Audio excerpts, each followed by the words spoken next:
आदौ जगदाधार शेष तदनु सुमित्रानंदन वेश तदुपरि धृत हलमुसल विशेष।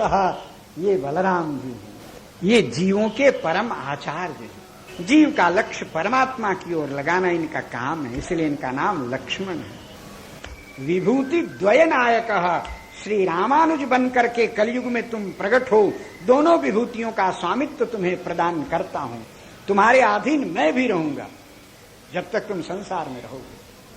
तो वही कलऊ रामानुजो मुनि, कलयुग में दक्षिण भारत में श्री रामानुजाचार्य बनकर वैष्णवाचार्य के रूप में प्रकट भए। उन्होंने संपूर्ण जीवों को योग, जप, तप, ध्यान जो दुरू है, जो प्राणी नहीं कर सकता है, ऐसा कुछ भी नहीं बताया। तो रामानुज स्वामी जी जानते हैं कि कलयुग का प्राणी मन बस में नहीं कर सकता है, इसलिए मन पर जोर दिए ही नहीं। तन तुम्हारे बस में है, अपने तन को भगवान के कैंकर्य में लगा दो तो वैकुंठ में मोक्ष की जरूरत नहीं होगी। यदि सच्चे मन से तुमने अपने तन को प्रभु सेवा में लगाया तो कैंकर्य लक्षण विलक्षण मोक्ष भाजो, इसी संसार में विलक्षण मोक्ष का अनुभव करोगे, जीवन मुक्त हो जाओगे। अपने अप्रमेय बल से इन्होंने संपूर्ण प्राणियों को और तो और गुरुदेव के द्वारा 18 बार परीक्षा देने पर जो मंत्र का अर्थ प्राप्त किया, जिसको स्मरण करते ही परमात्मा प्रत्यक्ष होता है, ऐसे महामंत्रार्थ को गोपुर पर खड़े होकर सर्वसामान्य प्राणियों के लिए सुनाया। इनके गुरुदेव ने कहा, ऐसा करने से हमारी आज्ञा का उल्लंघन करने का परिणाम क्या होगा जानते हो?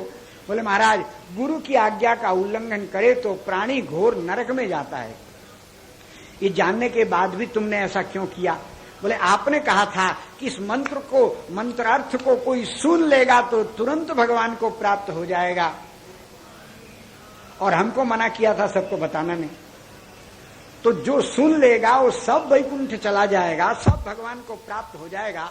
सब लोगों को मैंने सुना दिया, ये करोड़ों मानव यदि भगवान को प्राप्त हो जावे और इन सब के बदले में मैं एक नरक में चला जाऊं आपकी आज्ञा का उल्लंघन करने के पाप से, तो महाराज जीवों का कल्याण हो तो मैं नरक भोग लूंगा। पतिष्ये एकमेवाहम नरके गुरुपातकात। ये गुरु का गौरव देख करके उनके आचार्य ने छाती से लगा लिया। बोले जगत का गुरुत्व तुम्हारे भीतर है, तुम जगत गुरु हो, हे रामानुज, हे जगत त्रय गुरु। इसलिए रामानुज का वैभव अति दिव्य है। रामावतार में श्री राम जी के छोटे भाई होने से इनका वहां भी नाम रामानुज है, और वहां इतना गौरवशाली पद है, इनका गुरुत्व है ना, गुरु है ना, इसलिए इनमें इतना गौरव है कि श्री राम भी इनकी बात टालें और आदिशक्ति भगवती सीता जी भी इनकी बात टाल देवें। परमात्मा और परमेश्वरी को भी 10 महीना दुख उठाना पड़ता है। श्री लक्ष्मण जी ने श्री रामभद्र से कहा, असंभवम हेम मृगस्य जन्म। सोने का हिरण नहीं होता, ये मारीच है, मैं इसको जान रहा हूं, मारना जरूरी हो तो दास को आज्ञा करो। लक्ष्मण की बात, रामानुज की बात नहीं मानेंगे, दुल्हन की बात मानेंगे। देखिए क्या होता है। उधर गए तो न हिरण मिला, लौट के आए तो दुल्हन में नहीं मिली। 10 महीना राम जी को रोना पड़ा, हे खग मृग, हे मधुकर श्रेणी।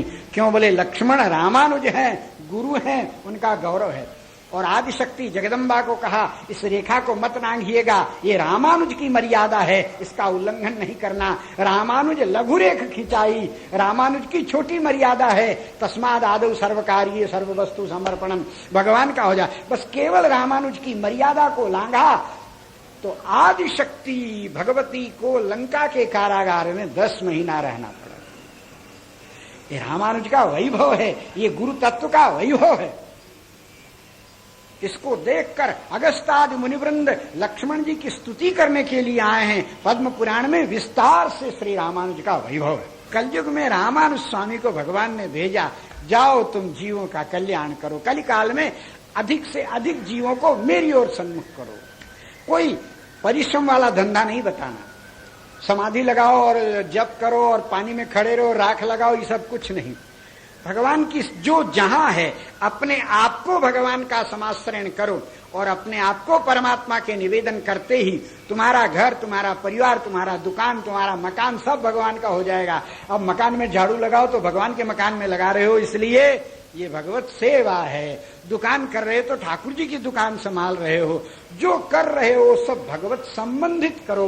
भगवान से संबंध जोड़ लो पहले अपना, और भगवान से संबंध नहीं जोड़ा प्राणियों तो चाहे जितना धर्म करो, चाहे जितना कर्म करो। वैष्णवाचार्यों ने ये नियम बनाया है, वस्तु निवेदन नहीं करना, आप हो जाए मेरा बस पूर्ण यह सत्कार है, तुम स्वयं हमारे हो जाओ।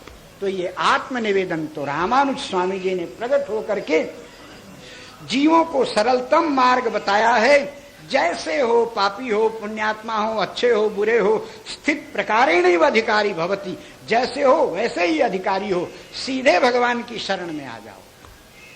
बस पंच संस्कार संपन्न जीवात्मा का ब्रह्म से संबंध भया, अब उसके दोष को देखने का अधिकार यमराज को भी नहीं है।